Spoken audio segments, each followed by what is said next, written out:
Hello, listeners, and welcome. Today, we take you deep into a story that is shaking South Africa to its very core, a story of hope, betrayal, and consequences that ripple far beyond its borders. This is the story of the African National Congress, the political giant that liberated South Africa from apartheid in 1994, and the corruption crisis now consuming it. Imagine this: the party of Nelson Mandela, the symbol of sacrifice and freedom, is now accused of running what many describe as a mafia state. Billions looted, public trust shattered, and ordinary citizens left in darkness during blackouts, without jobs, and without hope. And yet, the ANC still clings to power.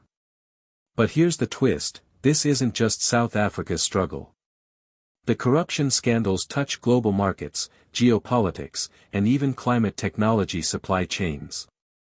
What happens in South Africa may reshape Africa, and the world, in ways most people haven't realized. The ANC's journey began with immense hope. In 1994, millions of South Africans queued for hours in their first democratic election, believing in a brighter tomorrow. For many, the ANC wasn't just a political party, it was a liberation movement, a family, a dream. But seeds of corruption appeared early. The infamous 1999 arms deal marked a turning point. A $3 billion military procurement program, supposedly to modernize South Africa's defense, became a web of bribes, shady contracts, and political favors. Then Deputy President Jacob Zuma was implicated, accused of receiving payments from a French arms company. Although prosecutions dragged on for years, the damage was clear: the ANC's moral compass was bending. When Zuma eventually rose to the presidency in 2009, corruption became systemic. The world learned a new phrase: state capture. The Gupta family, Indian-born businessmen with close ties to Zuma, became synonymous with looting. They allegedly diverted billions from state enterprises like Eskom, the electricity giant, and Transnet, the rail and ports company. According to the Zondo Commission, their influence cost South Africa as much as $27 billion. This wasn't random theft.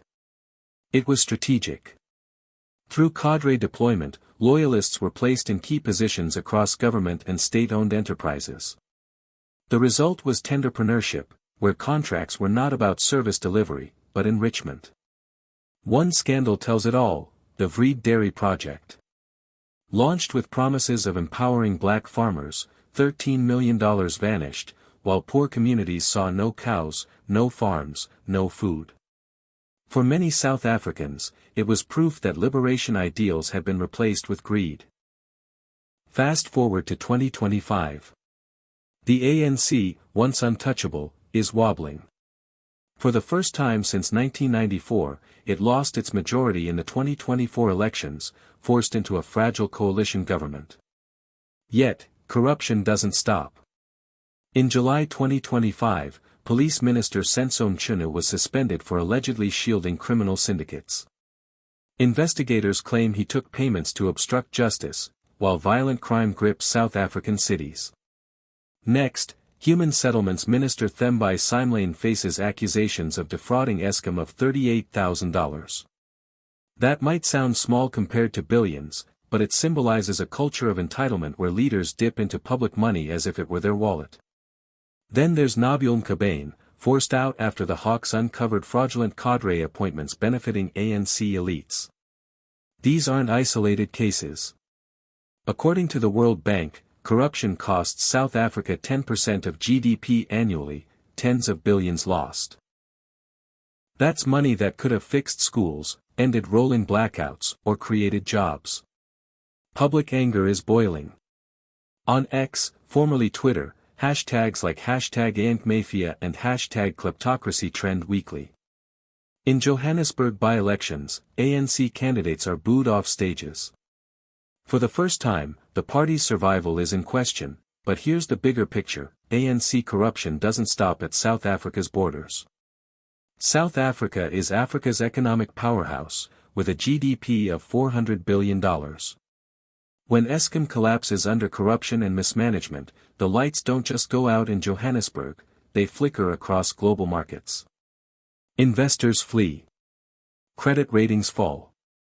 And let's talk resources. South Africa produces 80% of the world's platinum, essential for catalytic converters, green hydrogen, and electric vehicle batteries. If corruption chokes mining or logistics, global car prices could spike, and green energy transitions could stall. On the geopolitical front, allegations of ANC-linked telecom giant MTN dealing with sanctioned Iranian entities have drawn U.S. scrutiny. The fear?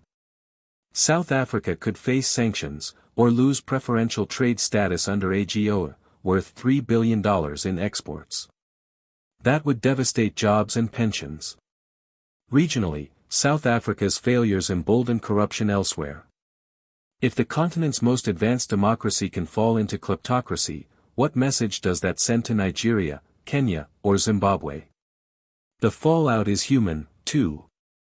With youth unemployment at 45%, hopelessness grows. Migration increases. Extremist groups find fertile ground to recruit. The ANC's corruption becomes not just a governance crisis, but a security threat for Africa and beyond.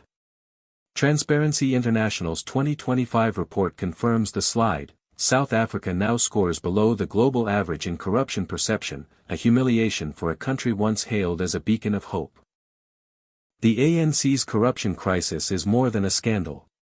It is a betrayal of Mandela's promise. From stolen billions to broken institutions, the damage runs deep. President Cyril Ramaphosa campaigned on reform, but critics say he shields loyalists while ordinary South Africans suffer. As 2026 local elections approach, the ANC faces a reckoning. Will it reform, or drag South Africa deeper into decline? The world is watching. The choices made in Pretoria could ripple through African politics, global supply chains, and even the price of the cars we drive. For South Africans, the demand is simple: accountability, transparency, and leadership worthy of their sacrifice. For the rest of us, the lesson is clear: corruption anywhere can destabilize everywhere. Thank you for joining me in this exploration. Next time, we'll look at possible solutions, what South Africa, Africa, and the world can do to turn this tide. Until then, stay informed, stay engaged, and never stop demanding better.